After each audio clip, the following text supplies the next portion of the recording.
Before we get started, a couple just housekeeping things. So most of you have the little purple evaluation slips. If you could fill those out at the end and drop them off at our registration table back there, that would be terrific. Reminder also that, of course, we have a couple more sessions for the Indigenous Earth Issue Summit here today. There's a program on the registration table as well. And 7 p.m. tonight, we will be having an open mic. Everybody's welcome to come. We should have some really great musicians there, plus Linda Hogan. We have her scheduled to be doing a book signing at that time as well, which will be terrific. Also, we need you, if you haven't yet, if you could please sign in back at the registration table. We're not trying to keep a list of who you are, but we need to know how many people are here for our counts. That will help us. So if you could sign in, that would be great. And finally, if you didn't happen to get a parking permit from us and you ended up with a parking ticket somehow or other today, turn those in at the registration desk too and we'll take care of it. Don't worry about it. Because we let them know that we're having a summit, but some of you have gotten parking tickets. Just let us know and we'll take care of it. Don't worry about that.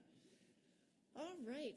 I can't tell you how excited I am to introduce our keynote speaker today. She has been a major influence in my life, incredibly inspirational. I think the first time I ran across her was going through the library shelves here in Marquette, and I saw this book called Solar Storms, and I said, wow, that sounds awesome. I love astronomy, and I picked it up, and I saw it was about the dams up in Canada with the Cree, and then I saw it was about 4 generations of women, and I saw it was about a canoe trip, and I said, my gosh, I have to read this book, and I did, and I went on to her other books, and actually those books inspired me to go back to grad school, and I said, I want some space and some time to focus on this author, and so I did my thesis on Linda Hogan and Ursula Le Guin, and so it's just such a huge honor to introduce her to you guys today.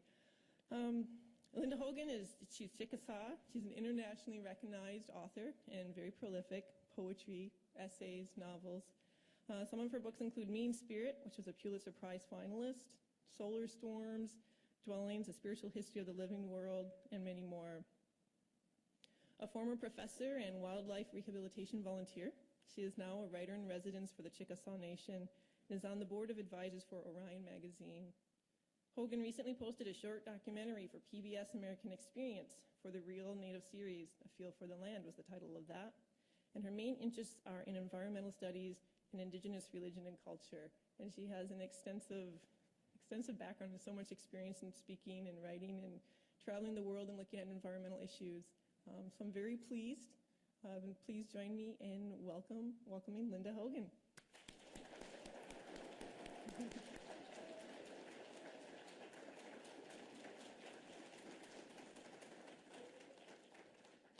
Thank you, Amy.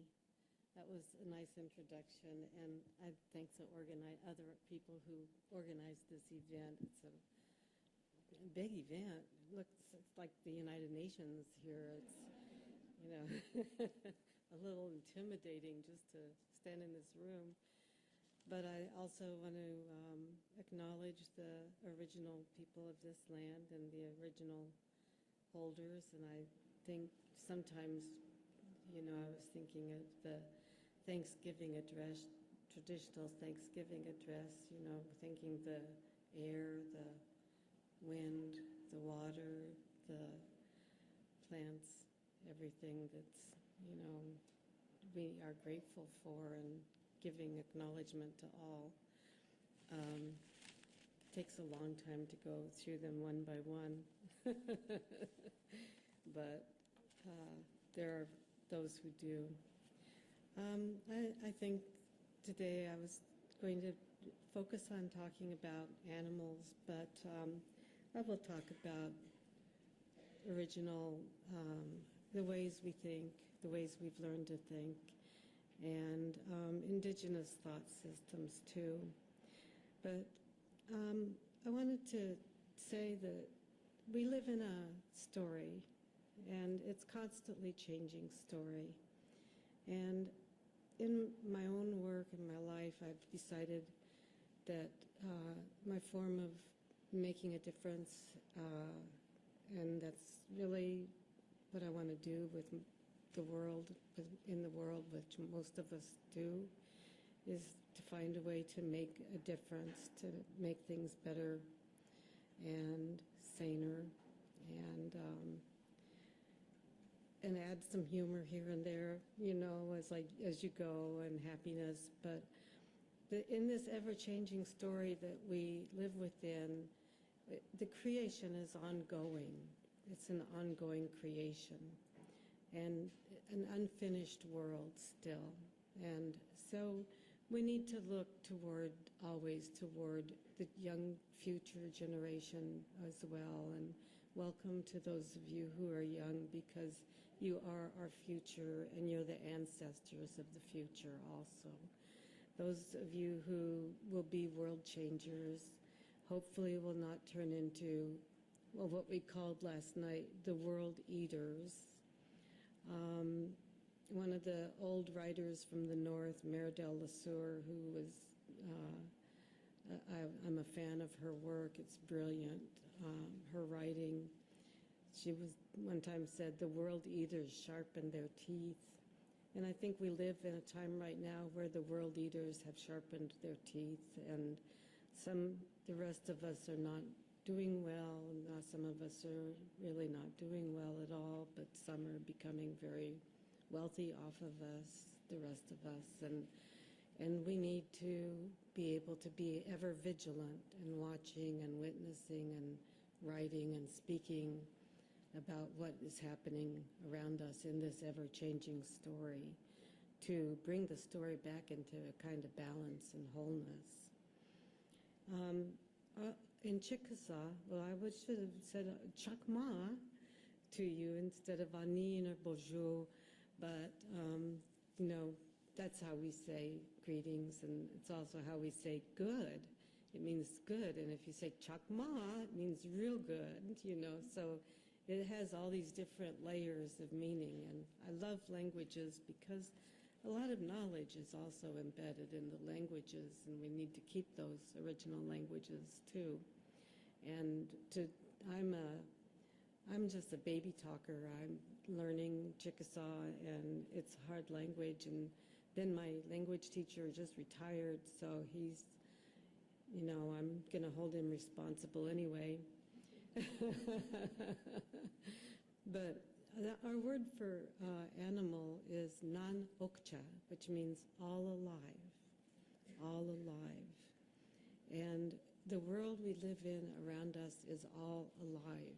And it's so easy to think that our skin that contains us is so significant, and that we are an individual person by ourselves, and that we're not connected to all the rest.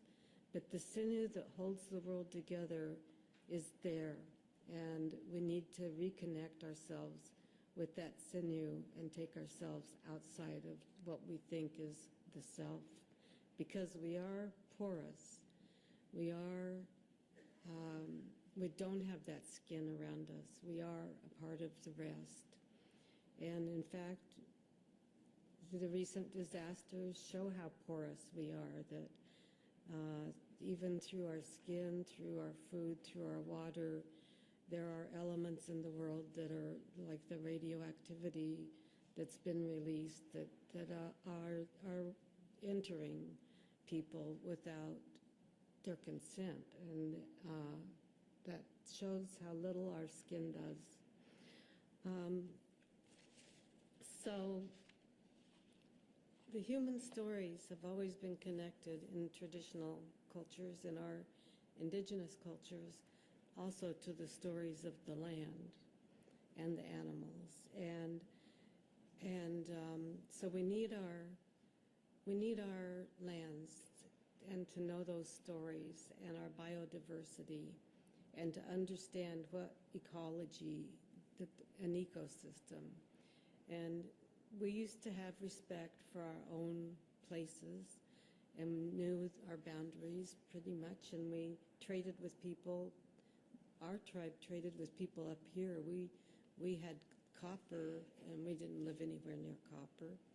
And we came up here through the Mississippi River, coming upstream. They were stronger in those days, the men. They could, actually, we went to the Iroquois and tried to make allies and laid out a path of dried venison and corn and gifts and tobacco, and made a path for them to follow to us, to give, so we could have talks to create alliances. And we had alliances and trades. But the thinking on all this and on how sacred life is, this sacred can be, that word can kind of be defined or described by something which can be destroyed but not be created. And we need to think about and work with that which cannot be created but can be destroyed, and not to let the destruction take place. And so we sort of need to have a new way of thinking, and Western thought hasn't taken us there, but Indigenous thought can take us there. And so we need to have a way to exchange knowledge and to enlarge our knowledge, our way of seeing and our way of knowing in this world. And I think of, how insignificant we are in the little tail of the spiral galaxy, this little planet with us on it. So unique. And how here we are facing this boundary or this wall that we can't get past, and we know it has to change. We know that change must be made, but we can't figure out how to do it. And so we need to start within ourselves and in bringing all the knowledge together, putting all the stories on the table, looking at them all, and then deciding, and then thinking, which one is the one that, which ones are the ones that apply to the future generations in this world of kinships and relationships that we can't even begin to fathom because it's so complex. And it is. And so I always think of the words that inspired me at one point, which was Oren Lyons, who I still respect a great deal, saying in Geneva at the United Nations, the first time that there was an Indigenous delegation there in Switzerland, and he said, well, we stand somewhere between the mountain and the ant, there and only there as part and parcel of creation. So we're not so significant. We are somewhere between that mountain and the ant in the placement of things. So in our radically different world now, we have climate change as well, which is also something that's so important we can't neglect. And it's complex. But I'd love to say we need to be out in the streets making, our politicians behave themselves and act like grown-up men. But that's never going to happen. So we have to take responsibility ourselves and have respect for everything. So I have a really long period of time to talk. I didn't realize it, and I'm up in this northern place where people really talk a lot more than they do where I'm from. But I have to say that if Indigenous knowledge, if we talked about Indigenous knowledge, and if it were well known, and if it were out here, just out there in the world, the Western system would just break apart and it would collapse, and that there would be radical change, because the holders of knowledge, the keepers, the people who have the knowledge of the way the Indigenous and ecosystem knowledge of how things work, how things grow, what plants to use, how animals live, where they live, when you can't hunt because they're at a low, when you have to hunt. The knowledge that we have had and some still have and some have lost is just enormous and so significant. So the writer, as a writer, I was the last person in the world you would have ever expected to grow up to be a writer, but I did. And all of these things go into my work, thinking about all this, that I bring in the Indigenous knowledge that's there. I research the ecosystems where I'm working. And James Bay, Hydro-Quebec was an example that the people finally made a traveling museum exhibit to show that everything that looked like to the white men in Quebec, that looked like open, empty space, was actually significant. Like, the plants were all significant. The, quote, weeds were healing plants. All the things that were there were important. And so I have a book that's in French, English, and Cree that was written that is the traveling exhibit, shows all the things that were in the exhibit, the animals and the plants, that many of them were destroyed. The university, you know, it's interesting how the university is a place where we're learning these things, but it's also been a place that was created to maintain the status quo.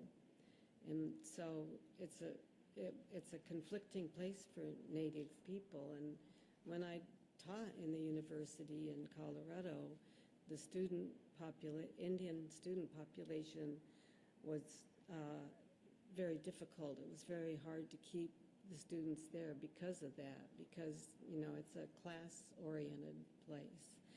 But we do need to know both ways. And I finally decided I had to know that Western way of thinking inside out to understand, you know, how it worked, what failures there were in it, and how to use, you know, learn how to bring in Indigenous knowledge into the body of that world, that work. And I think of a Comanche woman, Santa Pia, it's the same thing, sitting out, seeing her world and saying, you know, you look at this and it's empty space or nothing. You see weeds, and I see 17 medicines, you know, and I think, well, we really do have so many people who are knowledge holders. But in the university, it all becomes very abstract. It becomes all in the head. You know, like for those of you who are teachers and students, you know, you go to bed sometimes at night and you wake up and your brain is still talking. And you think, oh my goodness, you know, this is terrible. And pretty soon it's exhausting. But you don't want all your energy up there in your head. You want some of it in your feet next to the earth, and some of it in your heart, so that you can have love for everything. And you want to bring it down and not have just all that head talking. But Oscar Quagley, who's Nupiaq up in Alaska, talks about it being a world of abstractions, and that the abstract is a lie against being human. Those are lies against being human, and we have to make sure that we remember to be good humans. I'm going to read some things, and I decided to do animal poems, and I have a lot of new work, and maybe I'll do a little reading now and then talk some more. I always think I'm not really a talker or a lecturer, but then once I start talking, I just kind of keep going. We were talking at lunch and just carrying on, and I'm still trying to come down from that. I lived in Minnesota for a while, and culturally, it's really different here than where I am. Well, in a lot of ways, I work for the tribe now, and it's really different. We have a dress code and everything. We have to wear nylons. It's really awful. Can't wear jeans to work. And even if you have a nice suit jacket, you have to still wear, you know, I mean, our chief wants us to put the best, to look the best, to set some kind of shining example. And And I love him. He's done so much for the people and everything. So, okay, I wear pantyhose to work sometimes. So, okay. You know, I don't have to go into the office every day. I can work at home. I email myself to work at work, you know. But he has done a great deal for us. The one thing, we've done a lot of good economic development so that people, anyone who wants to go to a university or college gets to have their ways paid. They get clothing so that they have good self-esteem. They get their books. Everything is covered. But on the other hand, cultural development, the conservation of our cultural world, it's not being preserved. And so I feel like a one-woman cultural conservancy in my own tribe, working there, putting together, I'm working on a project putting together our whole history as far back as I can do it, not from the historian's point of view or the archaeologist's point of view or the anthropologist's point of view, but from an Indigenous point of view. And it's a big job. Just working recently on the Indigenous astronomies, you know, on our own astronomy and the myths that go with the astronomy, because our astronomies are different. The first time I realized that was finding the Skiddy Pawnee star bundle in a museum. And they had a herd of antelope in the sky, and a turtle, and some geese, and things that were, and these were constellations. They didn't have Orion, and we don't either. Orion is just the belt. His belt is the beginning of a great hand that's in the sky. And you know, you've all seen, this is across the nation, that horned serpent, that horned snake, and sometimes it has wings, and sometimes it even has some feet. That's a really big constellation, and it stretches across the sky. But most people don't know where it comes from. I go to the dances at Christmas at the Pueblos because they're very traditional, and I like them. And the deer dances, and the men wear a white leather kind of an apron, and it has the horned serpent on it. And so I think, well, we're from the southeast, and they have the same horned serpent that we have on our artwork going way back. And so do people in Mexico, and so do people that are Lakota. And so we all have seen that in the sky at some point in our long histories. So I've kind of gotten off the topic here, but it is an animal after all. So the old story, we have to change the story in the old story. And I find that one of the ways is to write down some of the things and make books out of them. And we all have our gifts in our own ways, and that one turned out to be somehow what I do out of some magic that my ancestors, I think, do the work for me. And that doesn't mean I don't labor hard. I mean, I work every day and I have a job and do volunteer work, but I just keep letting my ancestors help me along. So I'm going to read a few poems here, and the first one is called Turtle Watchers. And I want to leave a lot of time for discussion and questions, so I'm not going to give long, lengthy introductions to these, but I am a Turtle Clan person, and this does have a sea turtle in it. We don't live by the sea, but, you know, I was swimming in the ocean, and this is part of what's in here. Turtle Watchers. Old Mother at water's edge used to bow down to them, the turtles coming in from the sea, their many eggs, their eyes streaming water like tears, and I'd see it all, Old Mother, as if in prayer, the turtles called back to where they were born, the hungry watchers standing at the edges of trees, hoping for food when darkness gathers. Years later, swimming in murky waters, a sea turtle swam beside me, both of us watching as if clasped together in the lineages of the same worlds, the sweep of the same current, even rising for a breath of air at the same time, still watching. My ancestors call them the keepers of doors, and the shore a realm to other worlds, both ways.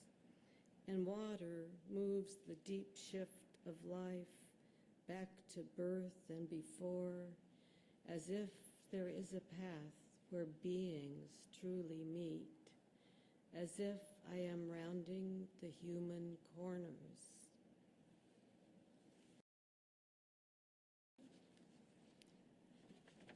That's the title of my last book of poems, Rounding the Human Corners, which has multiple meanings about taking the edges off, rounding the corners, turning a corner. The eyes of the animals. Looking into the eyes of the elephant, I am looking also into the eyes of the great land tortoise, with its life of more than 100 years, and I see the salt, the sand, the salt water from those eyes, the mouth, claws, flippers, hoof, trunk, on the way to any water across a changed world where nothing is familiar. And looking into the eyes of the mountain gorilla infant, holding green bamboo with her black hands and fingernails so perfect, the eyes look back at me, so unwillingly gentle and alive, so unable to say, take me out of the fur, as the turtle does not say, take from me the great shell, or the elephant its tusk or hoof. It would say, I am light, kind, I am the same as you. I see the red eyes of the tree frog, climbing with yellow webbed feet, hanging out, calling out for rain. Dear life, let's you and I talk about the orangutan surrounded by shining fur, all amber jewel, golden eyes, copper arms stretched thin, open and reaching, holding the emerald plant and the shining light of morning. A diamond cutter could not make anything so great, so needed, so necessary, so needy, so desired and desirable as this red ruby of a child. So, dear life, protect this world. Life, look into the eye of the whale. There are no words a man can speak so great as theirs. And then there are the eyes of the wolf. A god was named for them. And when you see any of these, you know all they want is to live, to survive, to care for their playful young, just as we do, knowing God is not who or what or anything but all this life, even with the circle of fern unfolding. The eyes of the universe look back at you with the true knowledge of what you are, saying, human, woman, man, child, savior, this world, even yourself, you must learn to love.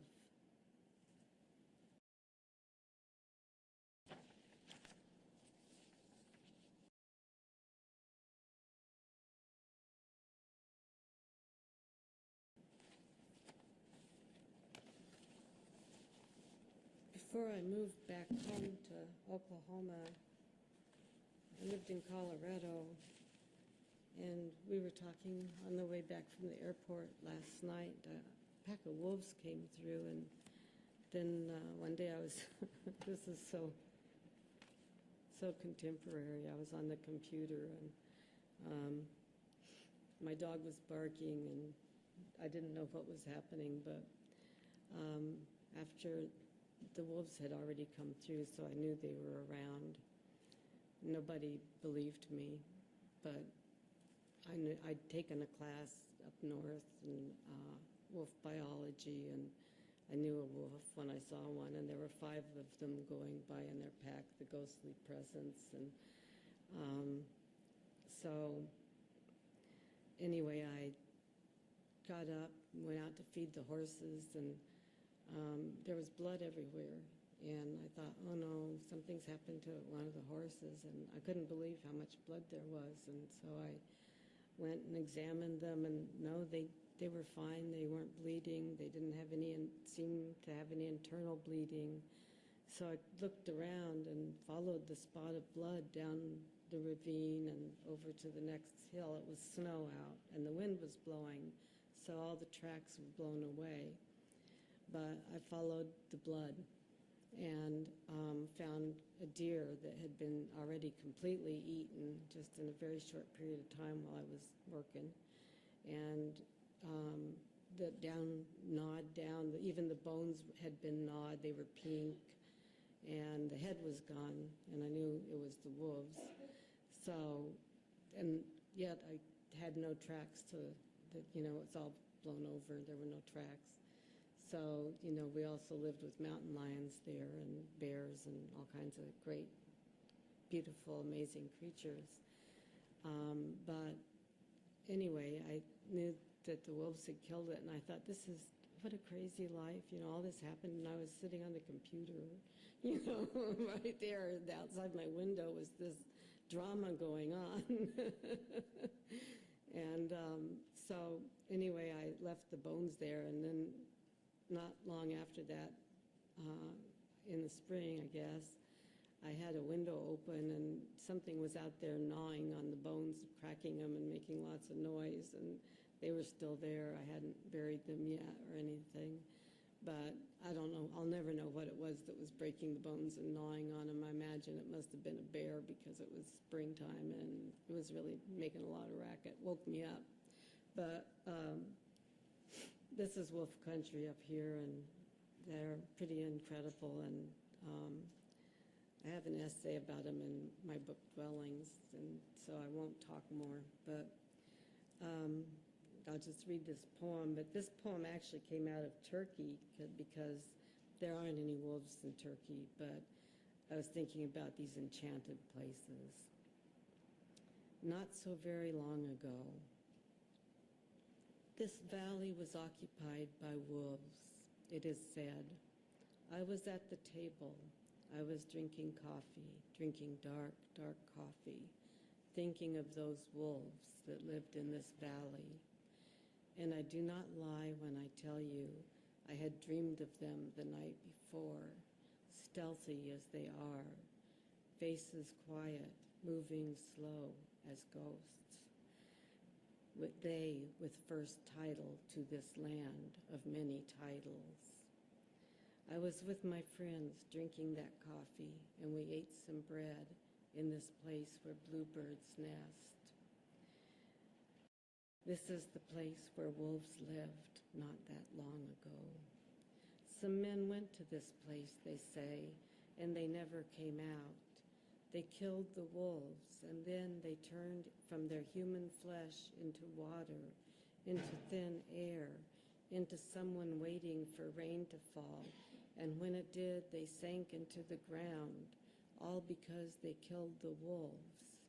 So beautiful beyond the shallows of this river, where I sit alone now, with a glass of wine before me, the coffee all gone. In this place that was the land of wolves, it is evening now, and the leaves of trees rustle in the breeze. And soon it is early morning, and I am still sitting and find myself in a place suddenly different in all its animal silence.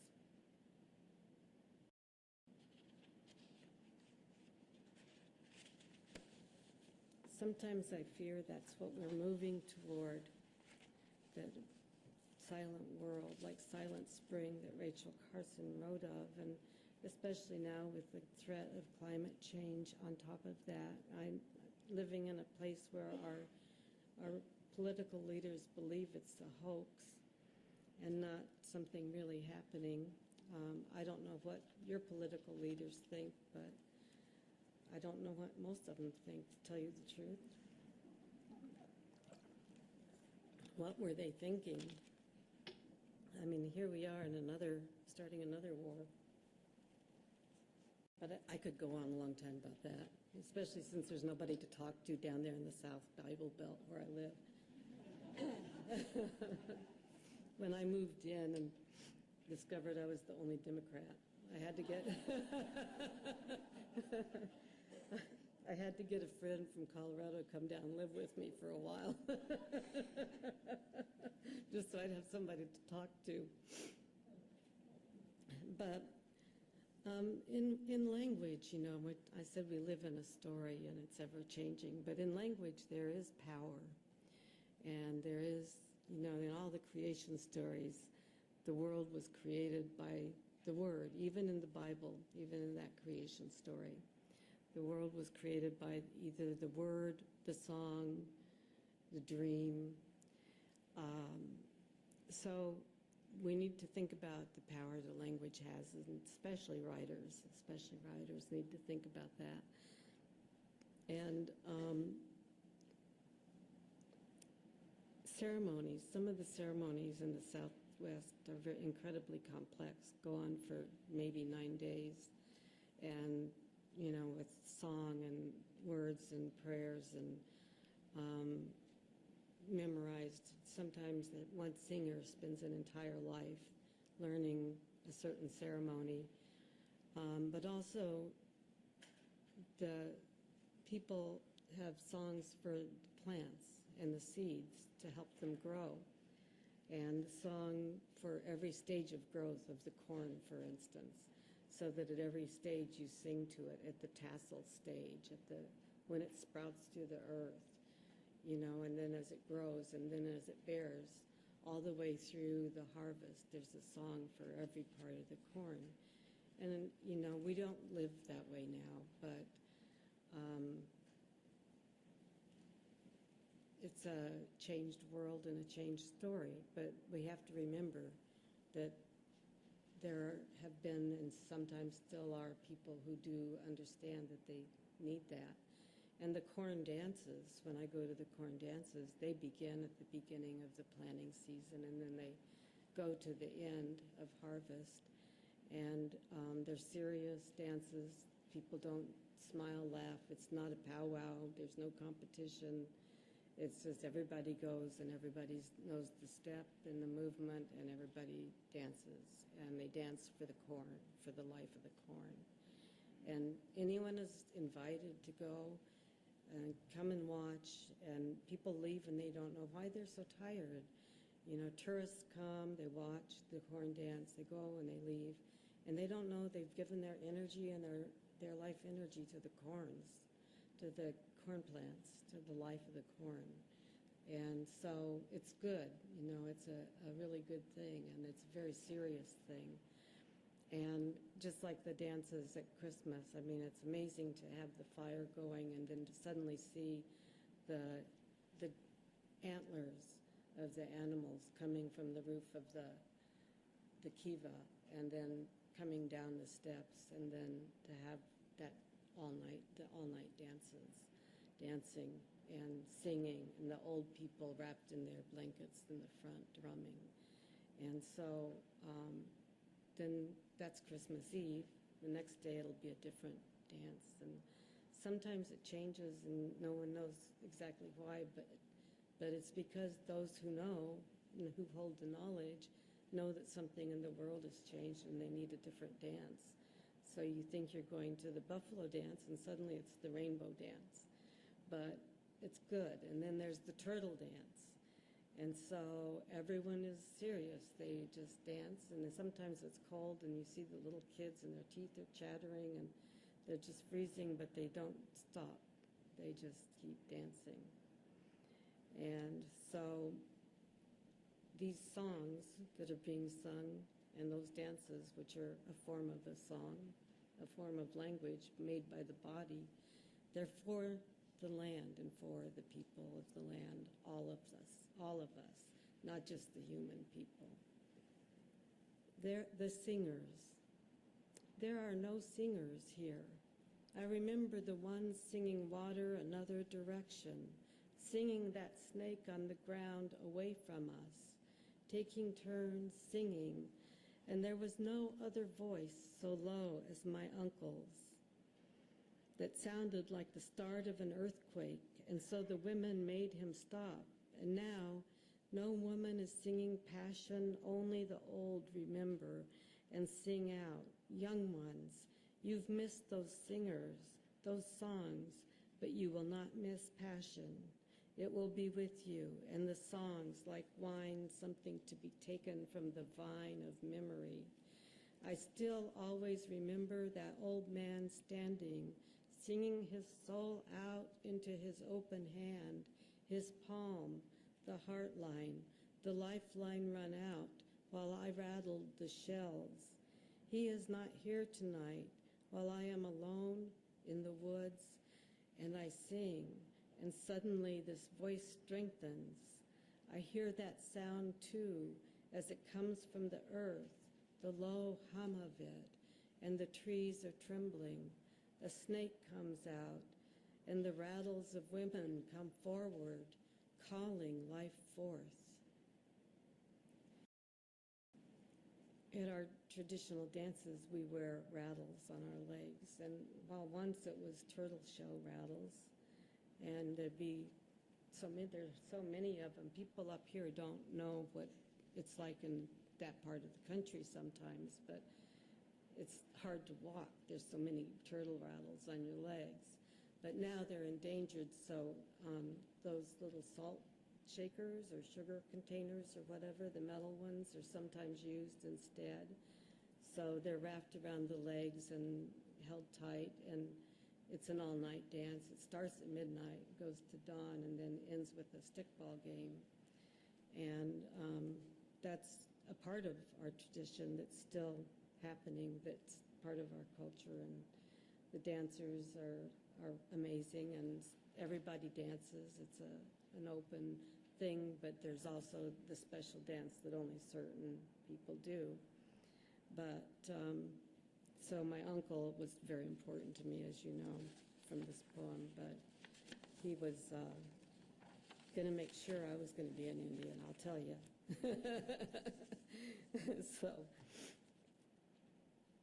So anyway, back to this idea of story. The story since contact in this country has never been a positive story. Never has it been a positive narrative. So we are now keepers of records, and we're trying to create a new story, and we need to find a way to make it one that will sustain the future and to change that old one that was not positive. And it's interesting, I just read Patricia Grace, a book by her, and she's a Maori writer from New Zealand, traditional. Her husband is a traditionalist. He's one of the old traditionalist people and a keeper of tradition. And this book that I just read is so amazing because that's what it's about. It's about how this story, and it's about people fighting, Indigenous people fighting against a corporation that wants to build a tourist resort on their land by the ocean, which is the perfect place. And they try to kill the people. They burn down the traditional meeting center, which is all beautiful carvings of everything they remember. Stars, fish, everything, the whole lives of people, all their stories carved into these walls. Burn that down, create a flood so that they have no food in their garden, do all these things, and finally I thought, oh no, I know this story. I see it. I've seen it here. I know what's going to happen. But in this one, it's got a different ending. And I loved it. And I'm sorry that there was a tragedy that happened that made the ending different, but it was a new story. And I thought, this is a woman that's starting it, taking the old story and transforming it, which is what we are trying to do. And so I see that it's 1 o'clock, and I think it's 1:30 that this is done, or 2 o'clock. I'm on a different time. So let me see if I have one more poem. Well, I talked about the deer dance. Let me read this. But this is actually about the Yaqui deer dance that I was lucky enough to go to. And it's a different dance. And a man who has integrity, or a young man, is chosen to be a deer in the Yaqui tradition. They now live in the desert, but they were forest people. Like us, they were removed from their traditional homelands. We were removed a long distance, but they were removed just from the mountains to the desert and live in pretty much the same kinds of poverty. There are still outhouses and, it's Flagstaff. They have an applied Native American Studies program, and so they did solar panels for some of the Navajo elders, and one of the men said, "This is so wonderful now, I have light to find my way to the outhouse."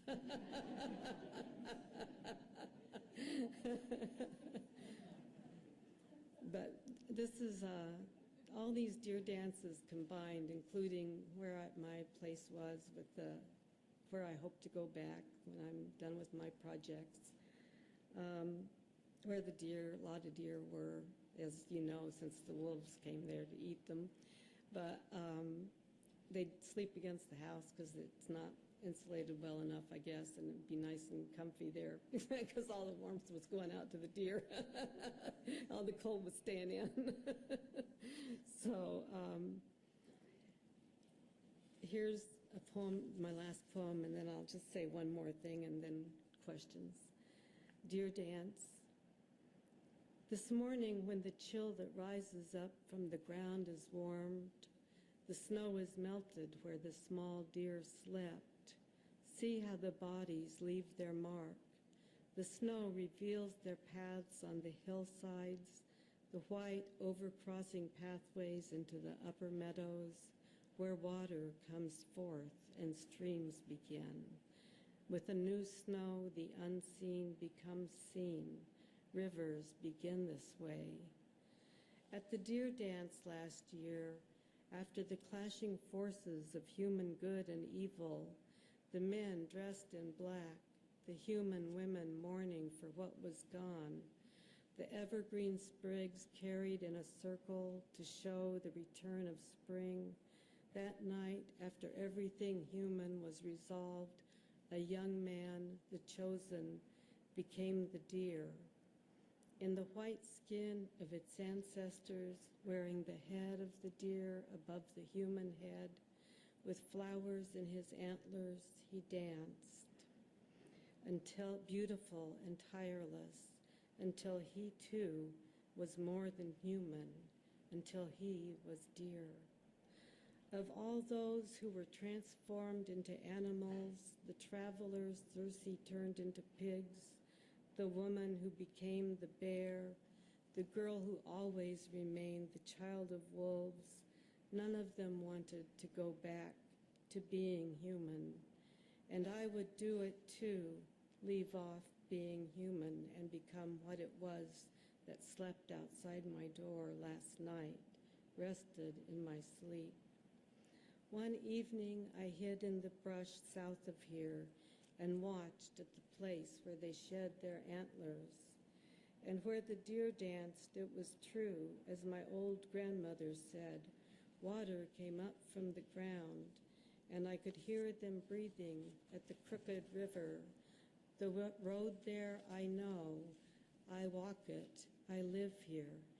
And when I walk it, they are always not quite sure of me, looking back now and then to see that I am still far enough away, their gray-brown bodies, the scars of fences, the fur never quite straight, as if they just stepped into it. You know how they have all the little swirls and things.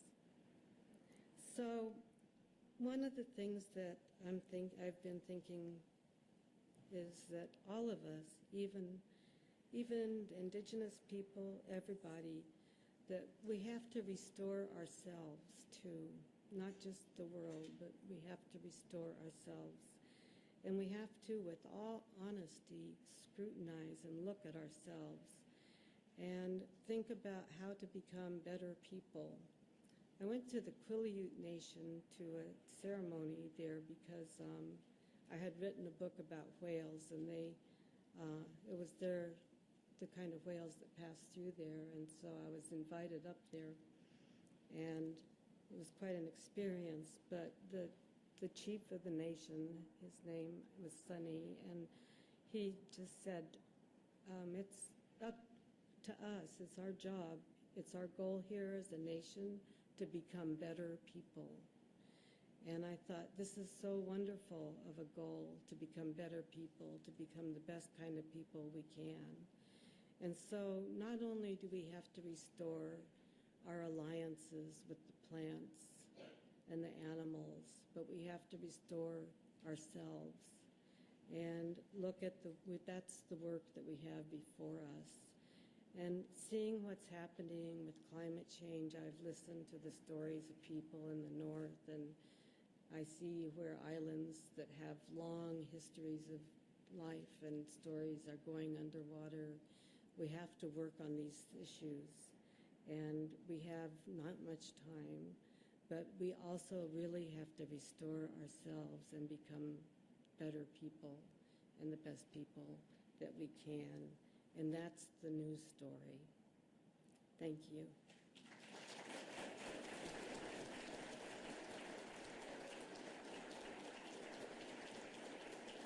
Thank you.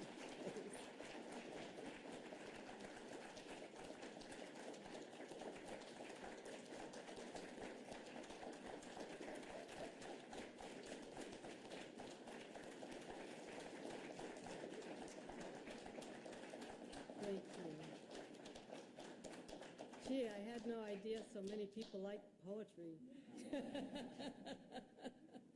Okay, I'm going to take some questions here. Could we grab a wireless mic is what we're looking for.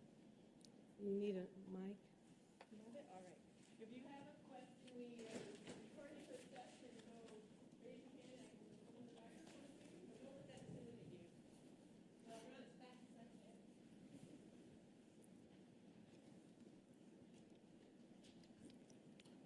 Linda, you mentioned earlier that you were the last person you thought would become a writer when you were younger. What did you mean by that, and how did you end up becoming a writer? Well, I was not a school person, and, I wasn't interested in school, and I didn't have good grades in school, and where I grew up, I never had heard of anybody going to college. I just didn't know such a thing existed. It was like I used to joke. Didn't know what a professor was when I did go to school, and then one day I was one. But, but I'm not anymore.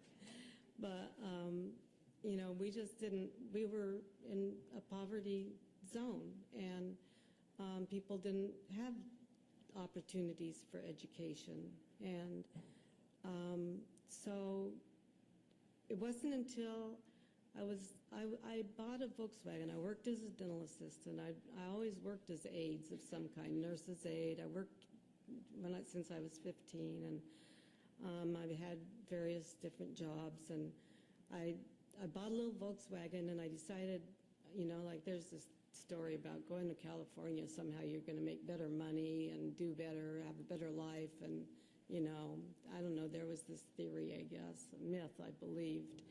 So I went out to California, and I stayed with, until I found my own place, I stayed with my aunt and uncle. And my cousin, Sakesh Henderson, who now runs the Native Law Center up in Saskatoon, and sues Canada. That's his job, is always to sue Canada, the government, for the Indian people up there, First Nations, excuse me.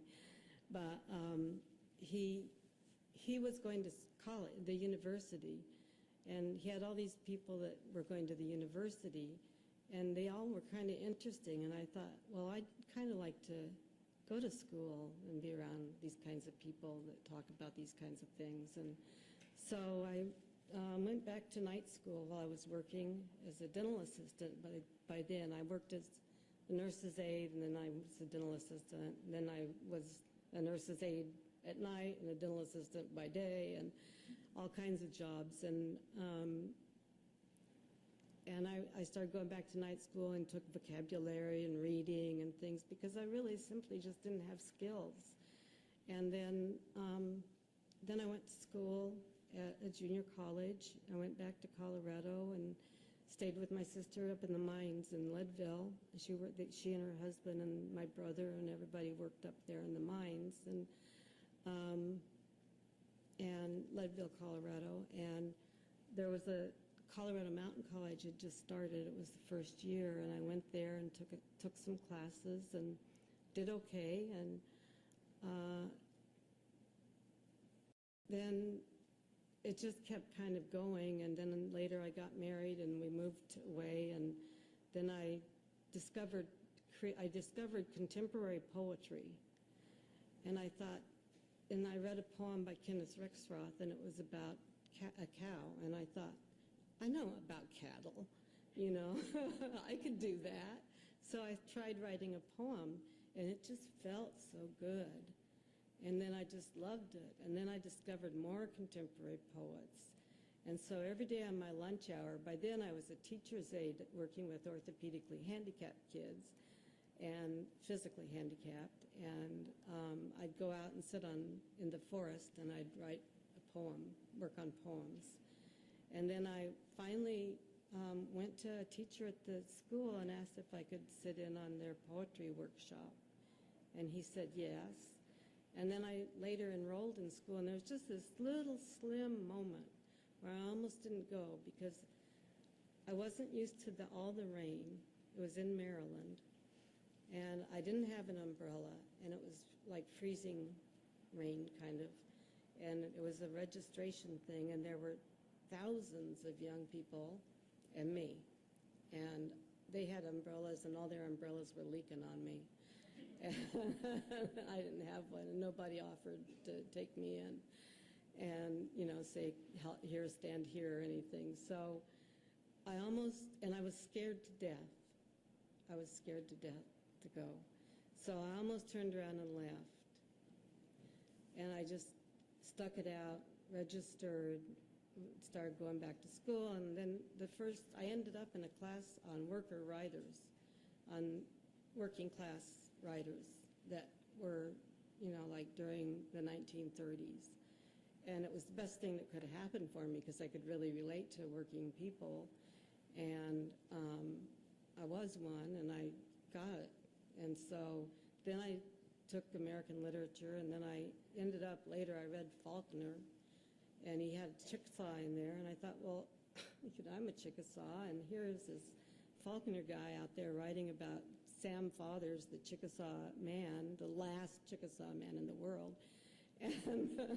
And so I thought, well, I think I'll write about my childhood, and so I wrote Calling Myself Home, my first book, and I sent a few of those poems out to Greenfield Review Press, and they said, do you have any more?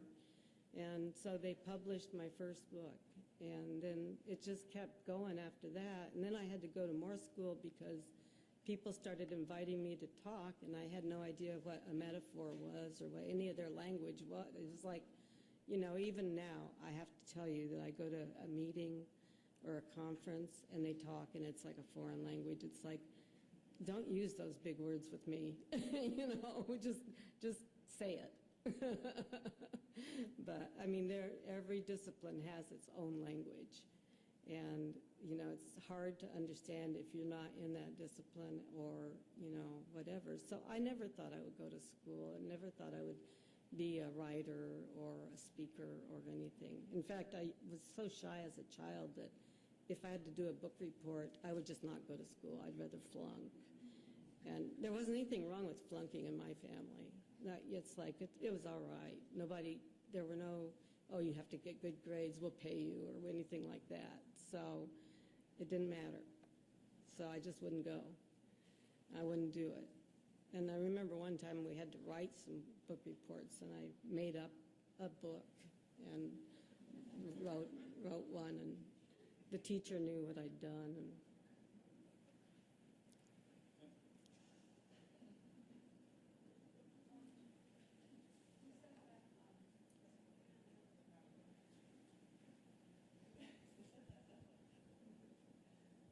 you said that it was your uncle who made sure that you became an Indian or something along that line. Could you talk a little bit about your uncle and also becoming Indian? Thank you.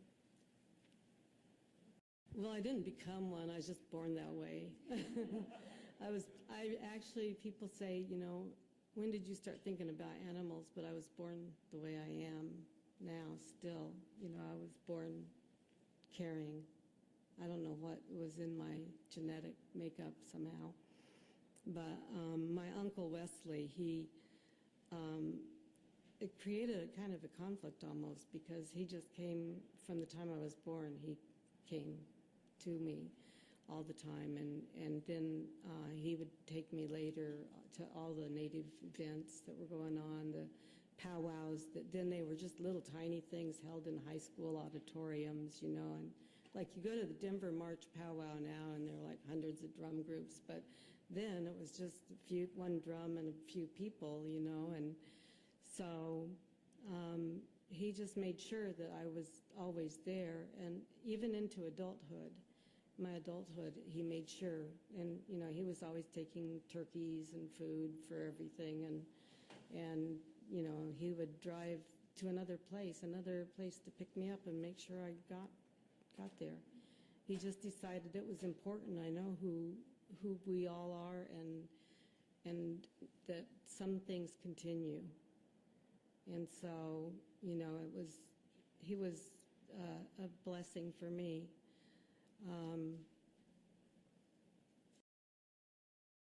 My mother said it was because I was born with black sideburns.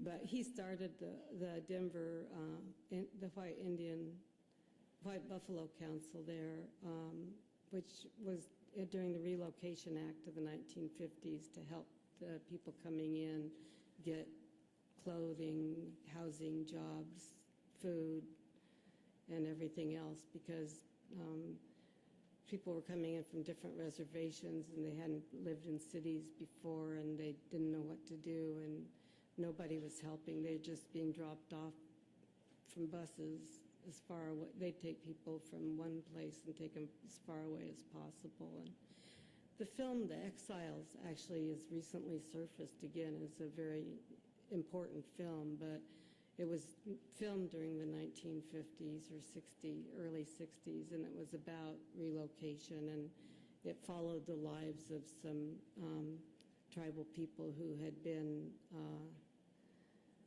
in that situation.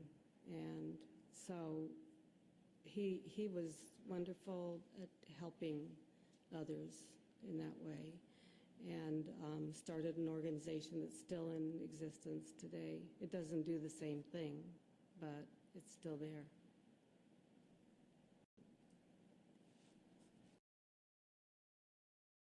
You stated, and I think correctly, that we don't have much time left as a species to change our evil, destructive ways.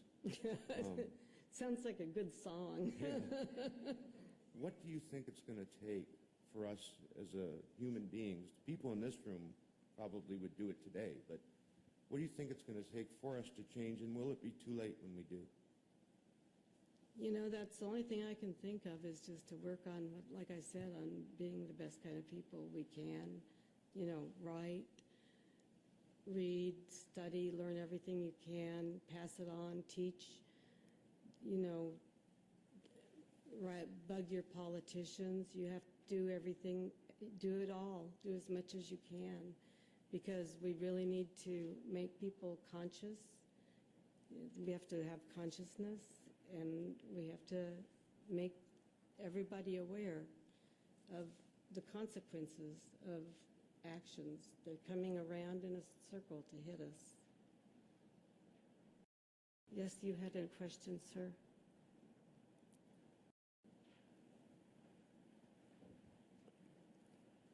There was an act passed by Congress for Freedom of Religion Act for Native Americans in 1979. How was that work? Your work was affected by that in any way?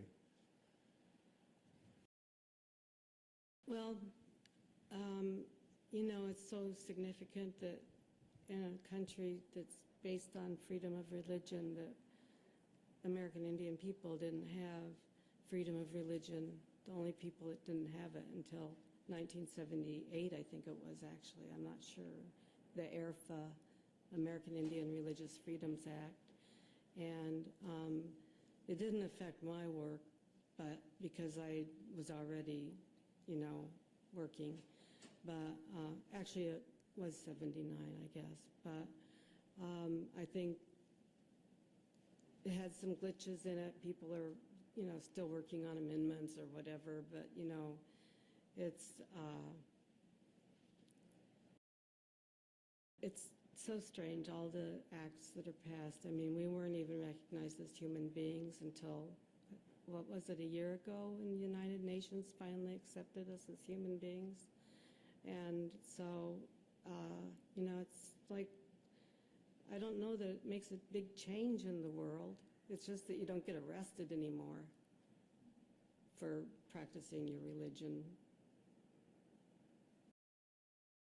I mean, it's not like we practice human sacrifice, but, you know, actually archaeologists are in love with the notion of human sacrifice, and so every time they find a dig, it's always human sacrifice.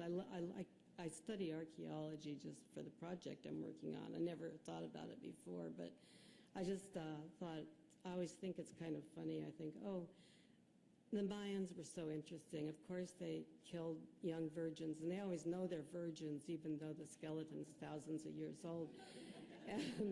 And they threw them down their wells of their drinking water. I understand that. Yeah, let's ruin our drinking water throwing young virgins down there dead. But, you know, they always have their own grand narrative. Archaeology creates their own narratives. And so they're creating a story just like historians do. And they're based on researching, going back to the same sources over and over and over. And it's all the same thing. It's all the same old thing.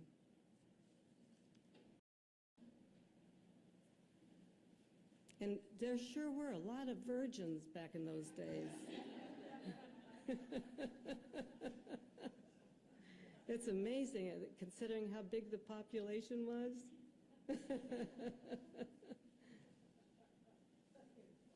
I'd like to ask if you have the book here on medicinal plants.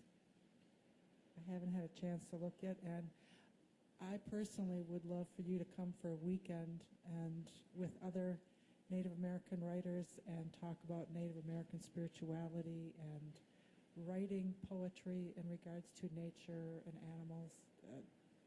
You know, I love to teach creative writing workshops and help people, work with people on recognizing what they're working on and everything. That's one of my pleasures in life.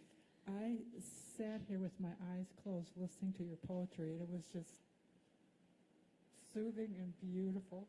Well, go to the university and make them pay to send me out here and do it. I'm looking for a foundation that gives out grants, and, you know, I'm keep working on things. I keep writing to different funding agencies, and I wanted to do a book on climate change interviews with people, indigenous communities that are so badly affected.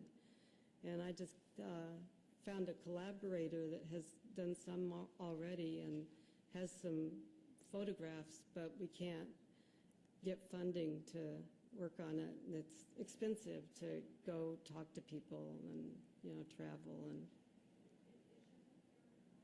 I don't know what books they have here.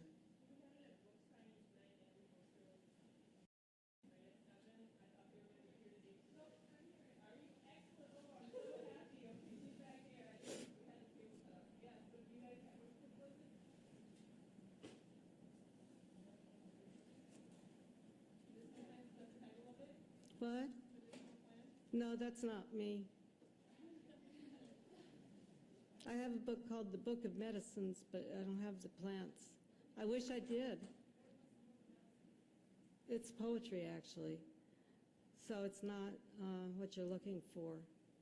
That would be an ethnobotany, or plant knowledge is different. It's interesting, and I'm interested in it, but I'm not an expert. Those usually, they do I have. talk to the plants, and you should too. We were talking about that last night back there. He and I were talking, and we were saying, you know, like, I said, I always greet the trees, and I know it makes them feel better to be acknowledged. And, you know, we need to remember that we're surrounded by life and greet it all. And, you know, I mean, it's easy to greet your horse or your dog or your cat, but sometimes we forget about some of the more passive lives around us. They're not really passive, they just appear that way. The books we do have at the back are Solar Storms, Mean Spirit, and The Woman Who Watches Over the World, a memoir. So Okay, those so will be those are available the three today. books they have. And they'll be available today and tonight, correct, at the 7 p.m. book What does signing? it mean, spirit? Solar Storms, Storms. and Woman Who Watches Over Okay. the World. Those three. We're going Those to. are 2 novels and a book of essays. And it's a memoir, but it's not about me, it's about a memoir of my life and the land. It's based on Indigenous knowledge systems and science, even though it has my life in it, unfortunately. If I could have written a book without life of my own in it, I would have, but, you know, people want that sometimes. They don't want to just have a book of other things.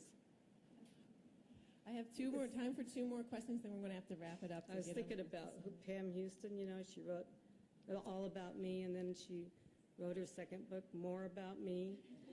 And I thought, you know, like, really what we need in the world is to break down the human ego. And here we are, you know, like, okay, more about me.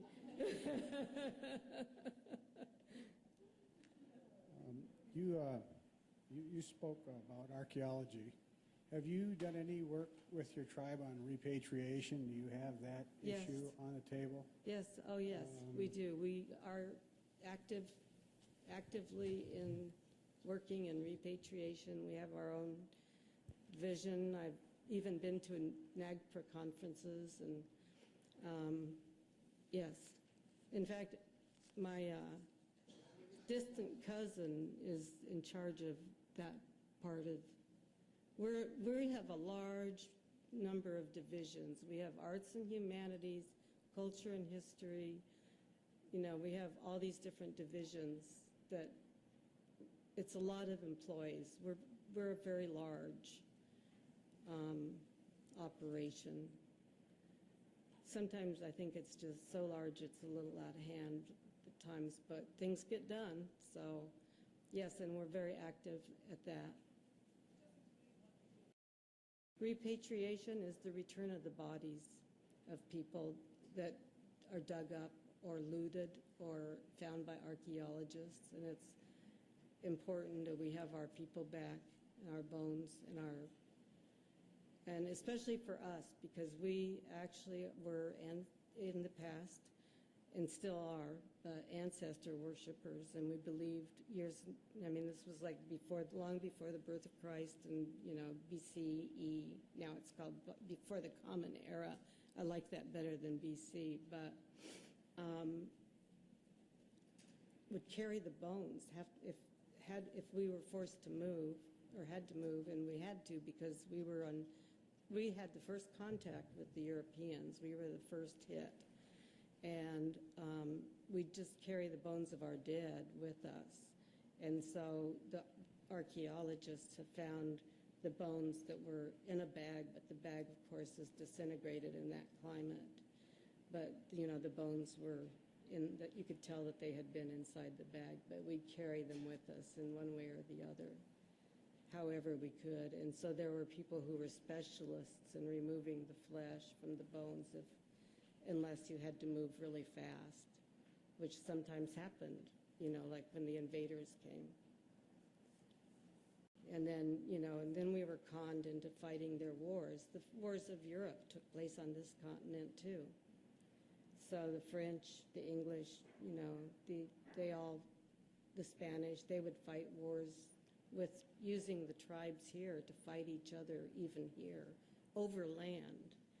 I mean, you have to look to some of the history to see what happened, because also we were sold off into slavery in the Caribbean sugar plantations. So we'd end up having to protect ourselves from other tribes sometimes because they would have to protect themselves because we'd have to make sure that if we needed weapons, then, would we have to sell somebody to get a weapon, another person from another tribe, or would they have to sell one of us to get a weapon to protect their loved ones and children? I mean, it's like a horrible, like I said, the story since the time of contact has never been a good one. It's always been terrible for us. And yet, here we are, surviving it and going on.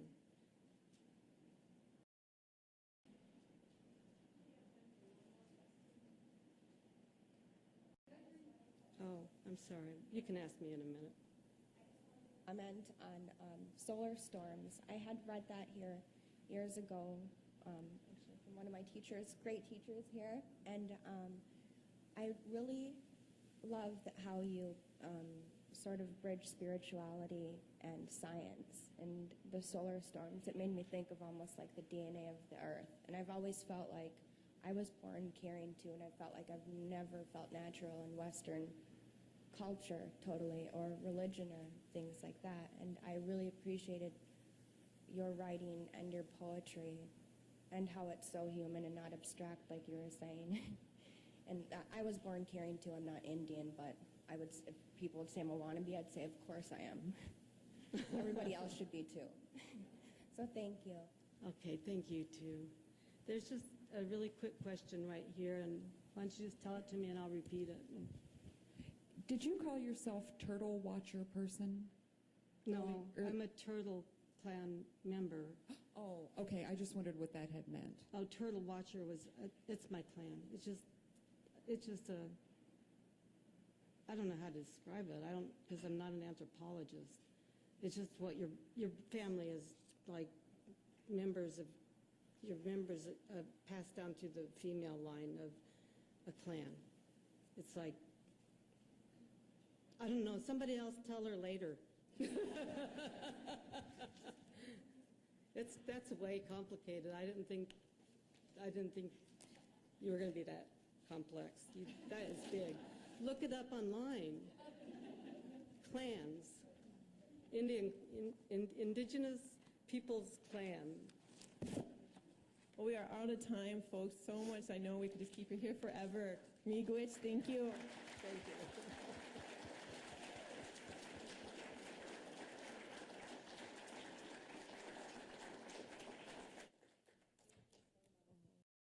And she will be back tonight at 7 to sign books, so maybe she may or may, I don't know how tired she will be, but she may be willing to answer some questions then. Before you guys pack up, though, a couple announcements, and we'd like to give some gifts to our presenters.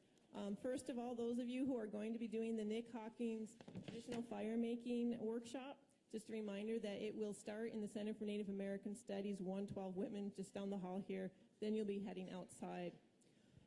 What we like to do all the time in the Native tradition is to give gifts to honor those who have honored us by giving of their wisdom and their knowledge. And so we'd like to give some gifts to our presenters. And hopefully most of them, if not all, are in the room.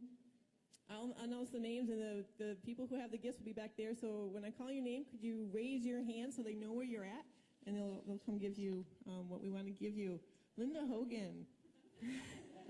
Anybody not know who she is yet?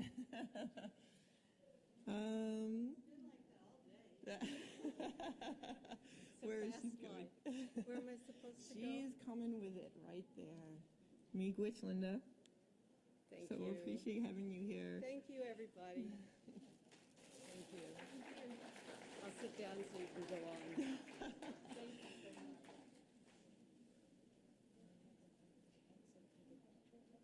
Oh, good idea. Good idea. Actually, we're going to have you guys come, all the presenters. Could you all come up to the front? We want a picture of you. That includes you.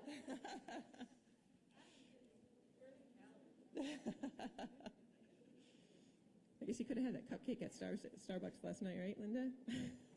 So you could have had that cupcake at Starbucks last night.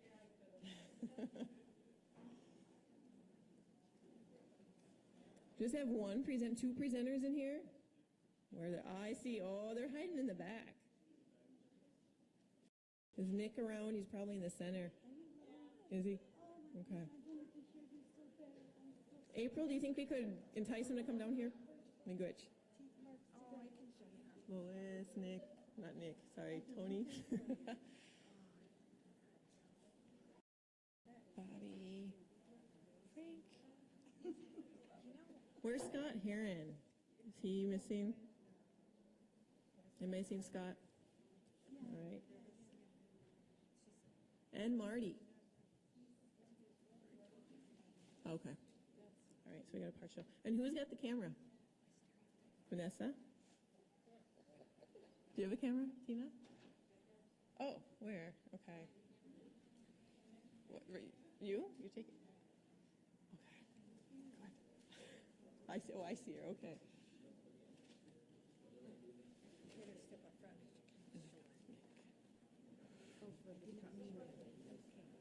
Can we get the Eagle staff in it? Is the Eagle staff all right to be in? No. Do you want them all over there? Could we have everybody over on the one side? Let's get all the staff, you say? Yeah. Okay.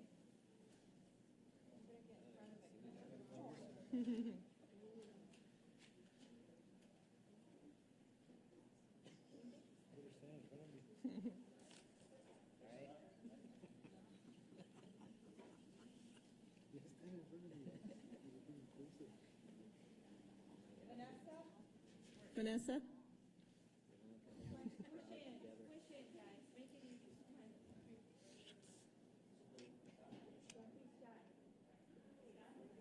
I don't know where he's at.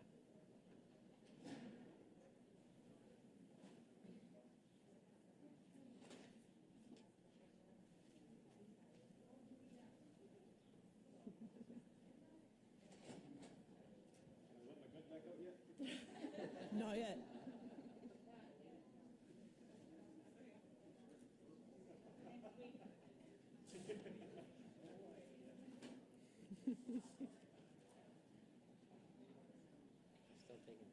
Yeah. All right, we all done with the pictures? Okay. Back to the gifts. Linda Hogan, Miigwech, Lois Beardsley. Miigwech, that's her. Bobby Bullitt. He's down at the end there. Miigwech.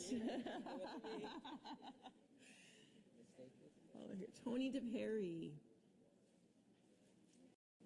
He's right in the hat, the brown hat. Miigwech Tony. Scott Heron is not here. We'll give it to him without. Nick Hawkins, Miigwech.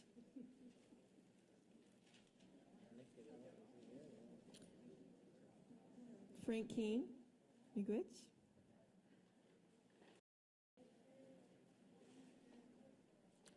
Frank Anaquid Montano, Miigwech, and happy birthday again. Do we have Anaquid?